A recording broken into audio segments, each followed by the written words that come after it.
गुजरात में मॉनसून की एंट्री किसी के चेहरे पर खुशी तो किसी के चेहरे पर परेशानी का कारण बन गई है। गुजरात के मेंदरडा तालुका में मौसम विभाग की पूर्व चेतावनी के अनुसार सुबह से ही रिमझिम बारिश का सिलसिला शुरू हुआ, जो धीरे धीरे तेज होता गया। दिन भर की बारिश में कुल 3.5 इंच यानी लगभग 70 मिलीमीटर बारिश दर्ज की गई। इससे पहले 115 मिलीमीटर बारिश हो चुकी है, जिससे कुल बारिश का आंकड़ा 185 मिलीमीटर यानी लगभग 7 इंच तक पहुंच चुका है। बारिश शुरू होते ही मेंदरडा नगर के कई मार्गों पर पानी भर गया, जिससे वाहन चालकों और राहगीरों को काफी परेशानी का सामना करना पड़ा।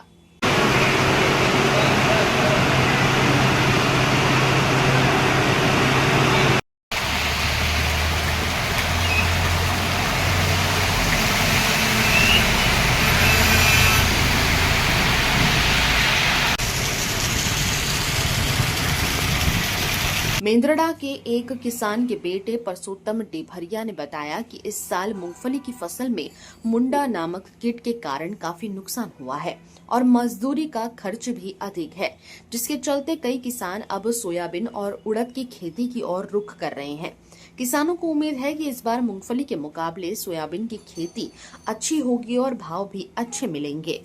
गुजरात प्रदेश कांग्रेस द्वारा नए अध्यक्षों की नियुक्ति की गई, जिसके चलते अरवली में भी नए कांग्रेस अध्यक्ष की नियुक्ति हुई है।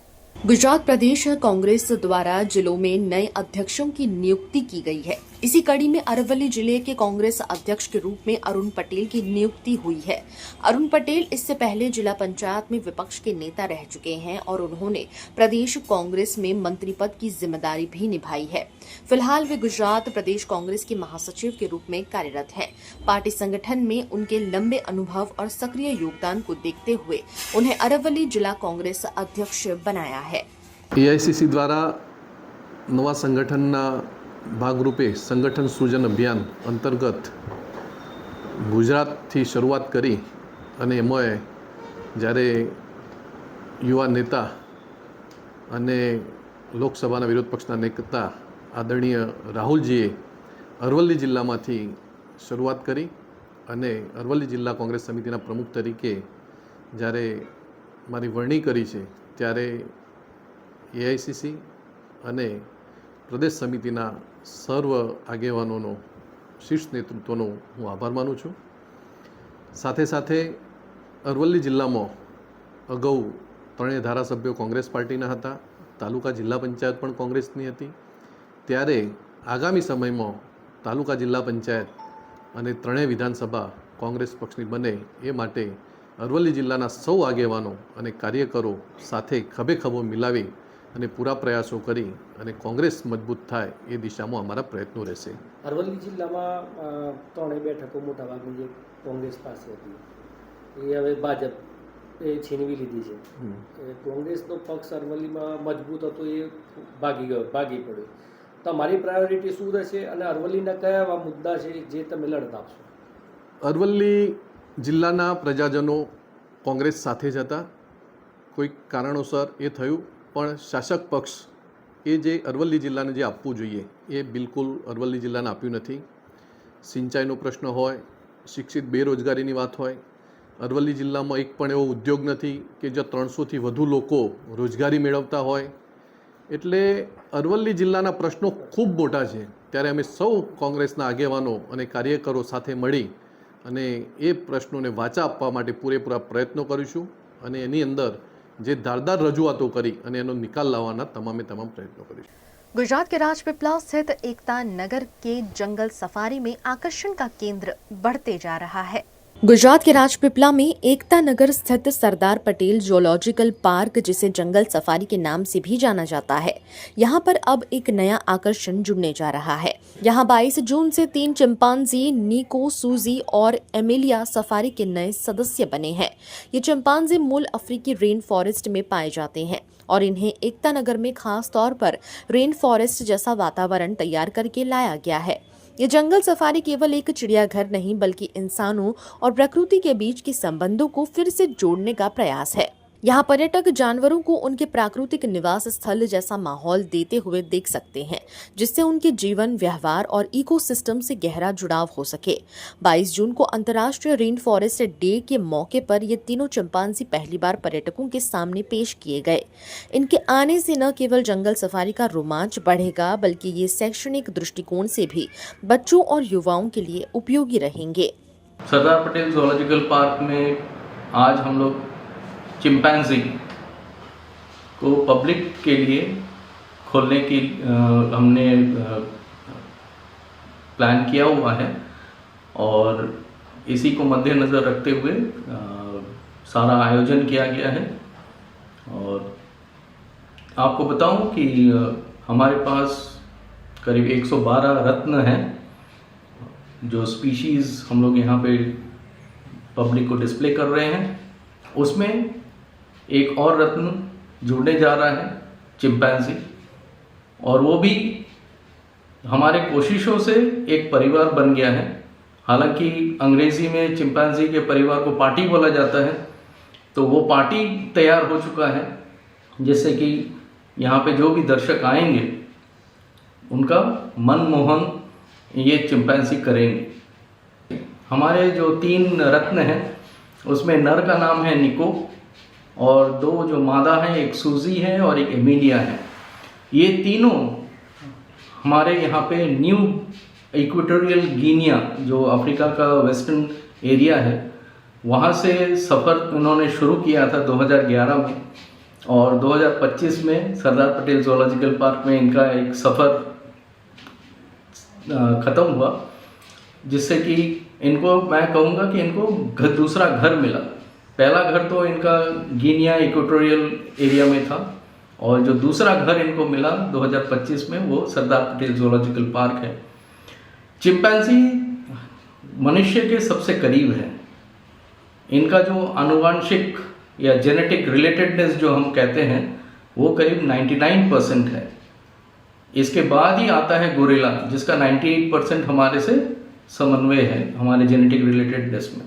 तो इसलिए ये मनुष्य के सबसे करीब माना गया है। अगर मनुष्य का जो भी एवोल्यूशन हुआ है तो वो कहा जाता है कि चिंपैंजी और गोरिल्ला और चिंपैंजी के बीच में से होते हुए ये एवोल्यूशन हुआ है। तो इसीलिए वो बहुत ही करीब हैं और इनकी हरकतें भी बहुत मनुष्य के करीब तरह होते हैं। गुजरात के वडोदरा में ब्राइट कंप्यूटर एजुकेशन द्वारा नई शाखा का शुभारंभ किया गया है। गुजरात के वडोदरा के मांजलपुर क्षेत्र के तुलसीधाम के पास ब्राइट कंप्यूटर एजुकेशन की नई शाखा का भव्य शुभारंभ किया गया। आधुनिक समय की जरूरत को देखते हुए ये संस्थान कंप्यूटर शिक्षा के क्षेत्र में एक नई पहल लेकर आया है।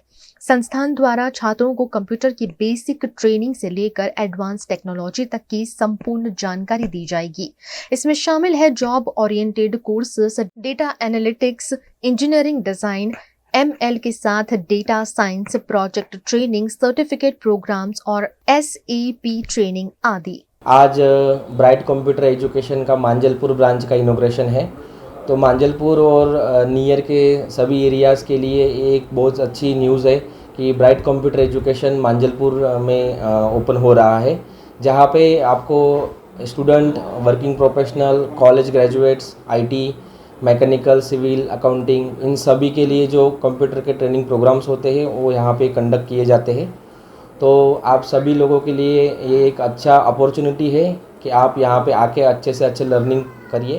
બેઝિકલી અમે લોકો લાસ્ટ સિન્સ 15 યર્સથી કમ્પ્યુટર એજ્યુકેશન ઓર્ગેનાઇઝેશન રન થઈ રહી છે।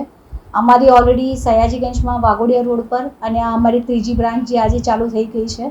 તો બધા જેટલા પણ સ્ટુડન્ટ્સ છે, વર્કિંગ પ્રોફેશનલ છે, જે લોકોને કોર્પોરેટ ટ્રેનિંગ પણ કંડક્ટ કરવી હોય અને અત્યાર સુધીના અમે લોકો 10,000 પ્લસ સ્ટુડન્ટ્સને ટ્રેનિંગ આપીને ડિપ્લોય થઈ ગયેલા છે। પ્લેસમેન્ટ્સ આ ફેસિલિટીઝ પણ આપીએ છીએ અને જે પણ સ્ટુડન્ટ્સ જે કેટેગરીઝમાં એવું હોય કે જેને વર્કિંગ છે, ટાઈમ નથી મળતો, ફ્લેક્સિબિલિટીઝ અવર્સ એમને જોઈએ છે, તો આપણે બેઝિક ટુ એડવાન્સ બધા કોર્સીસ કંડક્ટ કરીએ છીએ। એન્જિનિયરિંગના છે, ડેવલપમેન્ટના છે, ITના છે, મેકેનિકલ સિવિલ છે અને અકાઉન્ટિંગના પણ છે।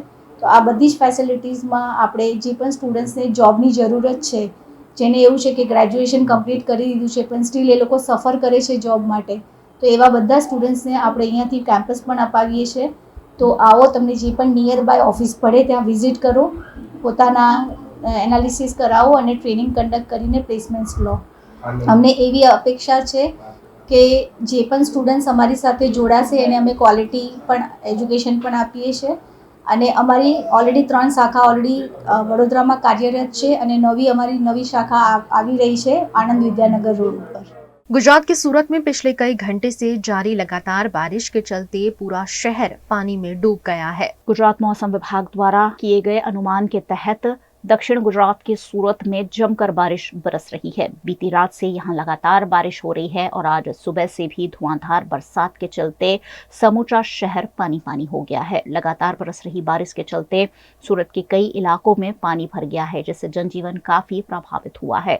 खासकर निचले इलाकों में पानी भर जाने से गंभीर स्थिति का निर्माण हुआ है. कई जगह स्कूलों के बाहर घुटने तक पानी भर जाने से कलेक्टर द्वारा छुट्टी का ऐलान कर दिया गया है. छात्र आज सुबह सुबह स्कूल तो पहुंच गए थे, लेकिन उन सभी को सुरक्षित घर पहुंचाने के आदेश दिए गए हैं.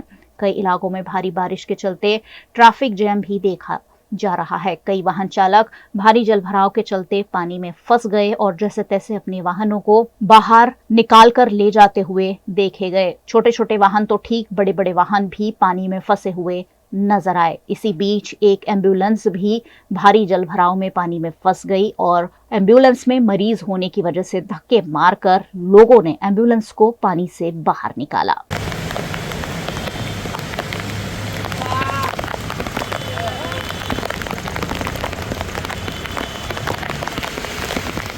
सूरत के होली बंगला, वेड दरवाजा, कतारगाम इलाके में भारी जलभराव देखा गया. यहां अप्सरा होटल में 1-1 फीट पानी भर जाने से होटल मालिक परेशान हुए. यहां हर साल अप्सरा होटल में पानी भर जाता है, जिस पर होटल मालिक ने आपत्ति जताई. વર્ષોથી એક જ સમસ્યા છે, કાયમ 3-4 ફૂટ પાણી ભરાઈ જ જતું હોય છે. મારી હોટલમાં જોયેલું આ પાણી અંદર ભરાયેલું છે, મારી હોટલમાં પણ પાણી આવી જાય છે દરેક વખતે. તંત્રને મને આ જ કહેવાનું છે કે આનો કંઈ નિકાલ લાવો. વર્ષો અમારે હેરાન થવું પડે છે, કોઈ નથી આવ્યો. આ જો 1-1 ફૂટ પાણી થઈ ગયું છે, નીચેથી લઈને 3 ફૂટ ઉપર પાણી છે, 4 ફૂટ 3 ફૂટ જેવું પાણી છે. હવે એ તંત્ર માટે કાયમનો નિકાલ લાવે કોઈ પણ હિસાબે. ઘણું નુકસાન થાય છે, બધું અટવાય, બધું ટેબલ બધા એ થઈ જાય છે, ખરાબ થઈ જાય ટેબલ, બધું માલ બગડી જાય છે. દરેક વખતે બહુ નુકસાન થાય છે. શું કરવું, તંત્ર કંઈ માનતું જ નથી. કેટલી વાર કમ્પ્લેન પણ કરી, પણ કોઈ કશું કોઈ કરવા માટે કોઈ આવતું જ નથી. ये सेंट्रल जोन विस्तार का होडी बंगला विस्तार है और यहाँ पे हर साल हमारे यहाँ पे पानी भरा जाता है. अभी थोड़े दिन पहले सूरत महानगर पालिका के तरफ से ये बताया गया था कि प्री मानसून की कामगिरी एकदम पूर्ण करने में आई है और पानी इस बार भराएगा नहीं. लेकिन हर साल की हमारी समस्या आप लोग देख सकते हो कि यहाँ पे कितना पानी भरा जाता है हर बार की तरह, और दोनों तरफ आप देख सकते हो कितना पानी भरा जाता है. और यहाँ पे मेन लाइन है पानी की, जो स्ट्रॉम लाइन बोली जाती है, वो हर फेरी भरा जाती है. यहाँ पे जो पानी की समस्या भराने का कारण ये है कि यहाँ के जो अपने स्ट्रॉम की जो लाइन है उसकी पाइप है बहुत छोटी छोटी, जो पानी यहाँ से निकलता नहीं है. और कितना थोड़ा बारिश गिरने पर भी यहाँ पे फौरन पानी भरा जाता है. अक्के विस्तार में आप लोग देख सकते हो 3-3, 4-4 फुट पानी यहाँ पर भरा जाता है. ये परफेक्ट जगह होडी बंगला है. होडी बंगला 4 रास्ता, और यहाँ पे कम से कम अभी 3 से 4 फुट पानी भरा गया है. यहाँ पे कोई देखने के लिए नहीं आता है. पिछले साल यहाँ पे मेयर श्री की जो गाड़ी यहाँ पे बंद पड़ गई थी, उन्होंने खुद यहाँ पे जब विजिट देखी, यहाँ पर उसको ध्यान से सब चीज़ देखा कि यहाँ पे पूरा पानी भर गया है. उसी वक्त मेयर श्री ने बताया था कि अगले साल ये प्रॉब्लम नहीं आएगी. उसके बावजूद भी ये प्रॉब्लम शुरू हो गई है. यहाँ पे कोई ध्यान देने में आता नहीं है म्यूनसिपालिटी की तरफ से. मैं तंत्र को ये मैसेज देना चाहूँगा कि यहाँ पे हर साल की समस्या है. ये नीचाण वाला विस्तार है और यहाँ पर थोड़ा बारिश होने के बावजूद भी पानी पूरा भर जाता है यहाँ पर. तो हमें यहाँ पे जल्द से जल्द कोई कामगिरी करनी चाहिए ताकि पानी का यहाँ से निकाल हो. VNM Foundation, transforming lives, empowering communities. Inspired by the late Shri A.D. Vyas's life journey, the VNM Foundation was established in 2018, dedicating and making a positive and enduring impact on lives of individual and community. VNM Foundation is working on issues that can improve the society today and tomorrow. Health and education, environmental wellness, inclusion, women empowerment, sports, art and culture. Collaborate with us. Sponsor a project through an annual CSR fund. Support activities and events for community welfare. Elevate your brand through annual association with V&M Foundation. Volunteer your time and skill. Donate now and claim an ATG tax exemption. V&M Foundation is registered under Section 80G of the Income Tax Act. V&M Foundation, transforming lives, empowering communities. For more details, contact 918738 72606 or 919879 572 606. Mulberry Heights 3 BHK and 4 BHK premium flats connecting you to a new way of life. Vadodara के most promising location new Gotri road पर आलिशान apartment. यहाँ बना है आपके सपनों का घर। Earthquake resistant structure, premium quality materials, interior exterior wall finish और डिजाइनर बाथरूम स्पेशल फैसिलिटी के साथ। Multipurpose hall, AC gym, swimming pool, terrace garden, kids play area, indoor games, allotted parking, CCTV जैसी कई एमिनिटीज। मलबेरी हाइट्स, खुद के घर का खूबसूरत एहसास। Mulberry height, opposite Darshanam club life, new Gotri, Vadodara. Contact 9712932205। Hotel Tarasons, Maharaja Sayajirao की नगरी में आधुनिकता को संजोती एक ऐसी भव्य होटल जो आपको कराती है कभी न भुला पाने वाला एहसास। तारास किचन के डाइनिंग में आपको मिलता है अलग अलग क्यूजिन्स का delicious pure veg taste. Taras country cafe में फ्रेंड्स और फैमिली के साथ बिताए पल आपको करते हैं तरोताजा।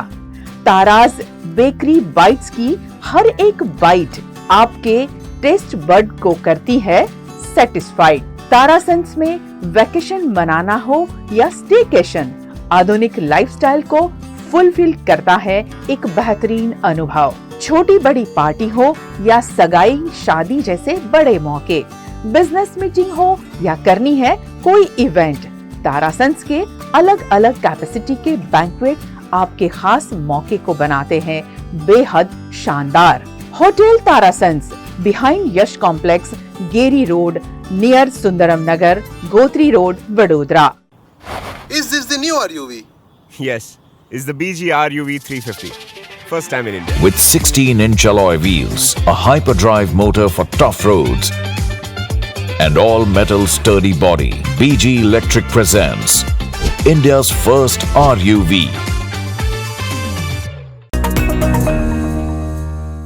गुजरात में आज कड़ी और विसावदर विधानसभा उपचुनाव के परिणामों का ऐलान हो रहा है। सुबह से ही मतगणना शुरू कर दी गई है। कड़ी विधानसभा में पिछले दिनों उपचुनाव के तहत वोटिंग कराई गई थी और यहां 21 राउंड में सुबह से ही 14 टेबल पर गिनती शुरू कर दी गई है। 294 बूथ में मतगणना की जा रही है। सुबह 8 बजे से शुरू हुई मतगणना में भारतीय जनता पार्टी लगातार आगे चल रही है। करीब 60 कर्मचारियों की सहायता से यहां मतगणना की कार्यवाही को अंजाम दिया जा रहा है। 294 बूथ पर 1900 ईवीएम में बंद वोट की गिनती हो रही है। सबसे पहले पोस्टल बैलेट की गिनती की गई और उसके बाद ईवीएम का काउंटिंग किया जा रहा है। यहां करीबन 57.90% वोट पड़े थे, जिसकी गिनती अब चल रही है। भारतीय जनता पार्टी के प्रत्याशी लगातार आगे चल रहे हैं। ऐसे में यहां पहुंचे हुए आम आदमी पार्टी के प्रत्याशी ने हार के बावजूद लोगों के काम करने की कटिबद्धता जताई। जी कड़ीना जनताનો ખૂબ ખૂબ આભાર। 8 દિવસ જેટલો ખૂબ ઓછો સમય મને મળેલો, તેમ છતાં બી કડીના ગામે ગામ હું પહોંચ્યો છું અને ગામની જનસંપર્ક મેં કર્યો છે, એ બદલ હું ખૂબ ખુશ છું। અને અહીંયાથી જ 2027નો માટે આવતીકાલથી જ કડી માટે કામ શરૂ થઈ જશે તમામ ગામે ગામ। જે મેં ગામે ગામ જઈને ગામના પ્રશ્નો સાંભળ્યા છે, ગામ લોકોની જે રજૂઆતો હતી એના પર મેં બધાને જે વચનો આપેલા છે, જે ગામના રોડ રસ્તાના પ્રશ્નો હોય, પાણીના નિકાલના પ્રશ્નો હોય, પીવાના સ્વચ્છ પાણીના પ્રશ્નો હોય કે સ્કૂલના પ્રશ્નો હોય, એ બધા પ્રશ્નો પર આવતીકાલથી એમનો દીકરો કામ શરૂ કરી દેશે। અને મને આટલા શોર્ટ ટાઈમમાં કડીના રહીશોએ જે આશીર્વાદ આપે એ બદલ હું સૌનો આભાર વ્યક્ત કરું બેન. હા, ઉમેદવારી તો મારી પાર્ટીનો કોઈ બી હશે, પણ હું મારી પાર્ટી માટે, મારી પાર્ટીના ગામડેના લોકોના દિલ સુધી પહોંચાડવા માટે હું આવતીકાલથી મચી પડીશ. કડીમાં કેમ આમ આદમી પાર્ટી ધાર્યું પરિણામ ન લાવશે? એટલે એકચ્યુઅલમાં તો કડી આમ આદમી પાર્ટી ધારું પરિણામ ના હોય એનું રીઝન એ છે કે આમ આદમી પાર્ટી અહીંયા ઘણા લાંબા સમયથી સક્રિય નથી. બરોબર, અમારા જે ઉમેદવાર હતા એ એમની શારીરિક પરિસ્થિતિ થોડી ના હોવાથી એમને કામગીરી કરી શક્યા નથી. અને મને મોરચો મળ્યો એ 7-8 દિવસ જ થયા છે. જો 2-3 મહિનાનો બી મોરચો મળ્યો તો હું ગામે ગામ પહોંચીને એમના સમસ્યાના નિવારણ માટે દોડધામ કરત એ બધું કરત. પરંતુ ઠીક છે, 7-8 દિવસમાં પબ્લિકે જે મને પ્રેમ આપ્યો છે, પ્રેમ માટે હું ખૂબ ખુશ છું. એકેય ગામ એવું નથી કે જે અમને તિરસ્કાર મળ્યો હોય, જે અમને ભાજપ અને કોંગ્રેસ જેવી મોટા પક્ષ હોવા છતાંય અમને અવગણના થઈ હોય એક બી ગામ નથી. હા, પબ્લિકના દિલ સુધી પહોંચવા માટે હવે અમે કાલથી જ પ્રયત્નશીલ થઈએ. હા, કડી વિધાનસભાના કાર્યકર અને ભાજપ સંગઠન તથા તાલુકા પંચાયત સંગઠનની જીત છે અને જંગી બહુમતીથી જીતીશું એવો અમને વિશ્વાસ છે. કેટલી લીડ થાય એવી શક્યતા? 40,000 ઉપરના મતથી વિજયી બનીશ. આમાં કોની રણનીતિ કામ કરી ગઈ એવું લાગે? સર્વે કાર્યકર્તાઓની વિધાનસભામાં. અહીંયા આપણે કડી વિધાનસભામાં તમે પોતે સ્થાનિક લેવલમાં પણ તમે પ્રચાર કર્યો છે, કેવો પ્રતિસાદ મળતો હતો?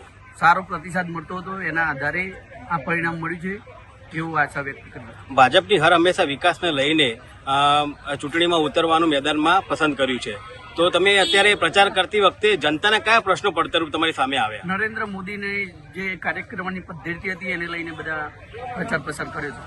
સ્થાનિક લેવલે કોઈ પ્રશ્નો આવ્યા હતા સામે? ના, સ્થાનિક લેવલે સર્વેનો પ્રશ્ન હતો પણ એ ક્લિયર થઈ જશે.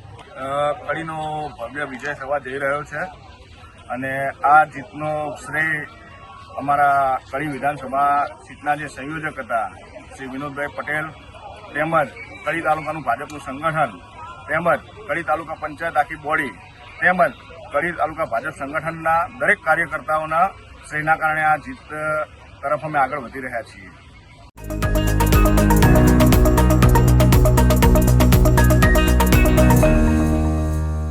वडोदरा के समा इलाके की नवरचना स्कूल को फिर एक बार बम से उड़ाने की धमकी मिलते ही स्कूल प्रबंधन और पुलिस विभाग हरकत में आ गया। फौरन छात्रों को स्कूल से छोड़ दिया गया। स्कूल के स्टाफ को भी छुट्टी दे दी गई।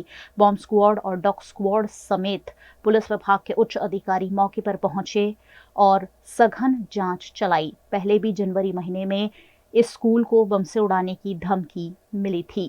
कुछ दिनों पहले ही स्कूल शुरू हुई है और ऐसे में फिर एक बार स्कूल को धमकी मिलने पर अभिभावक और छात्रों में भी डर का माहौल देखने मिला। अभिभावकों ने ऐसे असामाजिक लोगों पर कड़ी कानूनी कार्रवाई किए जाने की मांग की है। किसी अज्ञात शख्स द्वारा ईमेल द्वारा ये धमकी दी गई थी, जिस पर तत्काल एक्शन लिया गया और बच्चों को छुट्टी देकर स्कूल में सघन जांच की गई, लेकिन स्कूल में कोई संदिग्ध वस्तु बरामद नहीं हुई है। મારું બાળક અત્યારે ઘરે અત્યારે સહી સલામત પહોંચ્યું છે, મને બહુ સારું વસ્તુ છે, બરોબર. અને આ બધી વસ્તુઓની સ્કૂલ તરફથી મને કોઈ પણ જાણકારી કે કઈ વસ્તુ આપવામાં નહીં આવી. મને એવું કે અહીંયા આગળથી સ્કૂલથી છોડી દીધા છે. મેં તો વાંધો નહીં, ચલો જઈને લઈ આવું એમને. પણ પછી અહીંયા આગળ આવ્યા પછી આ બધી માહોલ જોયા પછી મને ખ્યાલ આવ્યો કે આ બધી પરિસ્થિતિઓ છે. सुबह 6:50 पे नवरचना स्कूल है, उसको एक ईमेल मिला था जिसमें लिखा हुआ था कि स्कूल में बॉम्ब रखा हुआ है और 2 बजे तक वो बॉम्ब फट जाएगा। 6:50 का टाइम था और 7:15 पे तो सारे बच्चे आने शुरू हो गए थे। काफ़ी सारे बच्चे स्कूल में आ गए थे। प्रशासन ने पुलिस का कांटेक्ट किया, पुलिस तुरंत वहाँ पहुँच गई। लोकल पुलिस, PDDS, SOG सब यहाँ पहुँच गए हैं। बच्चों को छुट्टी दे दी गई और बच्चे सुरक्षित अपने घर पे पहुँच गए हैं। अभी स्कूल का एंटी सबोटेज चेकिंग चल रहा है और अभी हम कार्रवाई कर रहे हैं। ये मेल कहाँ से आए वो भी उसकी कार्रवाई कर रहे हैं। प्रिंसिपल को किया गया था मेल। 6 महीने पहले एक बार यहाँ स्कूल को मिला था, ऐसा ही ईमेल आया था, जो भायली और यहाँ दोनों स्कूल जो 2 ब्रांचेस पे एक साथ आया था और वहाँ पे भायली में उसका गुना रजिस्टर किया गया था। अभी इस बार यही एक कैंपस मिला हुआ है और यहाँ पे हम आगे कार्रवाई कर रहे हैं। साइबर सेल पहुँच गई और कहाँ से मेल आया, कहाँ से IP एड्रेस आया, वो भी अभी हमारी इन्वेस्टिगेशन चल रही है। गुजरात के विसावदर में जारी उपचुनाव की मतगणना में गोपाल इटालिया करीब 10,000 वोट से आगे निकल गए हैं। गुजरात में आज कड़ी और विसावदर विधानसभा के उपचुनाव के परिणामों का ऐलान होना है, जिसके चलते सुबह से ही मतगणना शुरू कर दी गई है। विसावदर विधानसभा बैठक पर भाजपा, कांग्रेस और आम आदमी पार्टी के प्रत्याशियों के बीच कांटे की टक्कर देखने मिल रही थी, जिसमें भाजपा और आम आदमी पार्टी के प्रत्याशियों के बीच कड़ी टक्कर मतगणना में देखी जा रही है। विसावदर में 13 राउंड की गिनती हो चुकी है, जिसमें आम आदमी पार्टी के गोपाल इटालिया आगे चल रहे हैं। गोपाल इटालिया 9,678 मतों से 13 राउंड तक आगे हैं। यहां आम आदमी पार्टी को अब तक 47,095, भारतीय जनता पार्टी को 37,417 और कांग्रेस पार्टी को 4,017 वोट मिले हैं। कांग्रेस पार्टी इस रेस में कहीं पीछे छूट गई है, लेकिन आम आदमी पार्टी और बीजेपी के बीच कड़ी टक्कर देखने मिल सकती है। वैसे गोपाल इटालिया करीब 10,000 वोट से 13 राउंड तक आगे चल रहे हैं। गुजरात के वडोदरा में नकली जन्म प्रमाण पत्र का एक और मामला सामने आया है, जिसकी तहकीकात में पुलिस ने भी बेदरकारी दिखाई है। गुजरात के वडोदरा के मकरपुरा इलाके के वार्ड नंबर 19 में फर्जी जन्म प्रमाण पत्र मिलने का एक और मामला सामने आया है। दरअसल आधार कार्ड की प्रक्रिया के लिए कुछ आवेदक वार्ड कार्यालय पहुंचे थे, जहां दस्तावेजों की जांच के दौरान एक फर्जी जन्म प्रमाण पत्र सामने आया। मामला संज्ञान में आते ही असिस्टेंट कमिश्नर समीक जोशी तुरंत मौके पर पहुंचे और पूरी जानकारी जुटाई। उन्होंने तुरंत मकरपुरा पुलिस को मामले की सूचना दी। पुलिस ने इस मामले पर गंभीरता दिखाने की बजाय कहा कि ये कोर्ट का मामला है और एफआईआर कार्रवाई संभव नहीं है। आ ત્રીજી વખત વોર્ડ નંબર 19 માંથી પકડાયો છે। છેલ્લા 2 મહિનામાં 7મો કેસ હાથમાં આવ્યો છે અને આ કેસ અમારે 3 લેયર સિસ્ટમથી ચેકિંગ સિસ્ટમ અમે રાખી છે કે કોઈપણ અરજદાર આધાર કાર્ડ કઢાવવા માટે 97 થી 10 60 ટોકન આપવામાં આવે છે। એ દરમિયાન એમનું ઓરિજિનલ ડોક્યુમેન્ટ વેરીફાઈ કરવાનું હોય છે અને એ વેરિફિકેશનમાં જ પકડાઈ જતું હોય છે। એટલે એ વેરિફિકેશન દરમિયાન પ્રાથમિક તબક્કે અમારા जो ઓપરેટર સ્નેહલબેન છે એમના દ્વારા ચેક કરવામાં આવ્યું અને એમને દીકતાન સાથે એમને ખ્યાલ આવી ગયો કે ભાઈ આ જમનાબાઈનું છે। જમનાબાઈ હોસ્પિટલ ક્યારે કોઈપણ હોસ્પિટલ જન્મનો દાખલો બનાવી આપતું નથી। હવે જ્યારે સેકન્ડ લેયરની વાત આવે તો તાત્કાલિક ઓપરેટર દ્વારા અમારું વોટ્સઅપ ગ્રુપ છે એમાં મૂકવામાં આવ્યું। અમારા દ્વારા સેકન્ડ લેયર ચેકિંગ માટે બર્થ એન્ડ ડેથ ડિપાર્ટમેન્ટના હેડ છે હસમુખભાઈ એમની સાથે મોકલવામાં આવ્યું। એમણે પણ વેરીફાઈ કરીને ક્લેરિફાઈ કર્યું કે આ જન્મનો દાખલો ખોટો છે। અમે તાત્કાલિક અમારો ઓનરેબલ ડેપ્યુટી કમિશનર જે રાજપૂત સાહેબ છે એમનો સંપર્ક કર્યો। એમણે પણ કોઈ ફરિયાદ દાખલ કરી એટલે અમે 100 નંબર બોલાવી દીધું અને ત્યાં પોલીસ સ્ટેશનમાં અમે આવ્યા છીએ। મને એ જ આશ્ચર્ય થાય કે પોલીસ અંદર તપાસ જ કરી રહી છે, પણ તપાસ ક્યાં સુધી? જ્યાં સુધી અમે થાકી જઈએ, ફરિયાદો કરવાનું બંધ કરી દઈએ ત્યાં સુધી તો અમે થાકવાના નથી।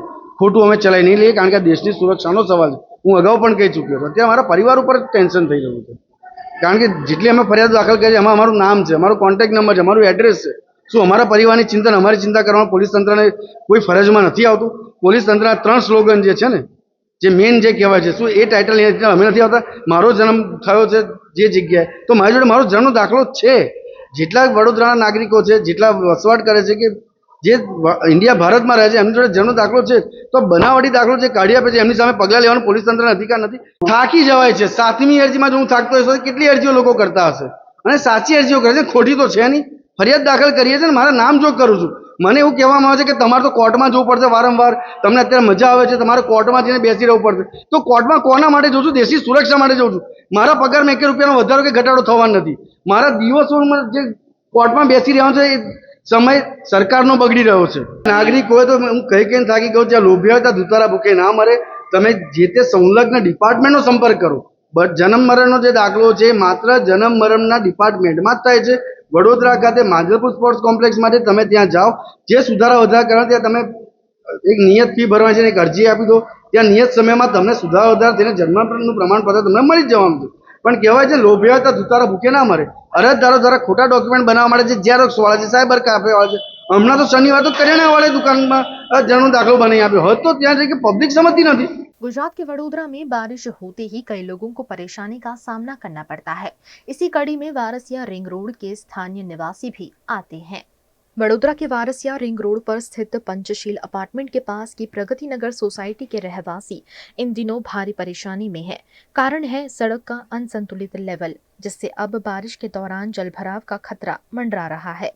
पंचशील से साईदीप की ओर जाने वाले मुख्य मार्ग का स्तर ऊंचा कर दिया गया है, लेकिन आसपास की रिहायशी सोसाइटियों की आंतरिक सड़कें अभी भी पहले जैसी ही हैं। इसके चलते अब ये सोसाइटियां नीचे आ गई हैं और भारी बारिश में जलभराव की समस्या का सामना करना पड़ सकता है। स्थानीय लोगों की मांग है कि सोसाइटी की अंदरूनी सड़कों का भी स्तर बढ़ाया जाए और उन्हें मुख्य मार्ग के लेवल के बराबर कर डामर से पक्का किया जाए। नंबर 4 में रहते हैं प्रगति नगर में, और नया ये रोड बनने से हमारे सोसाइटी लगभग 1.5 फुट खड्डे जैसे पोजीशन में आ गई है, और उसका 3/4 भाग जो है मतलब कुछ एक से 1.5 फुट डाउन है, और पानी बारिश होता है तो लग जाता है और परेशानी होती है और रोग चाड़ा फैलता है। हमारा रिक्वेस्ट है कि इसमें कॉरपोरेशन कम से कम डामर वगैरह डाल के इसका थोड़ा फिनिशिंग और लेवलिंग कर देवे, ताकि थोड़ा पानी भी कम लगे और लोगों की सुविधा रहे। ये लगभग ये नया रोड बना है, तभी से समस्या है। हम बारिशों में खुद परेशान हो के साफ सफाई करते हैं, कॉरपोरेशन वाले कोई आते नहीं है और हम कई बार रिक्वेस्ट भी किए, कोई नहीं आता है।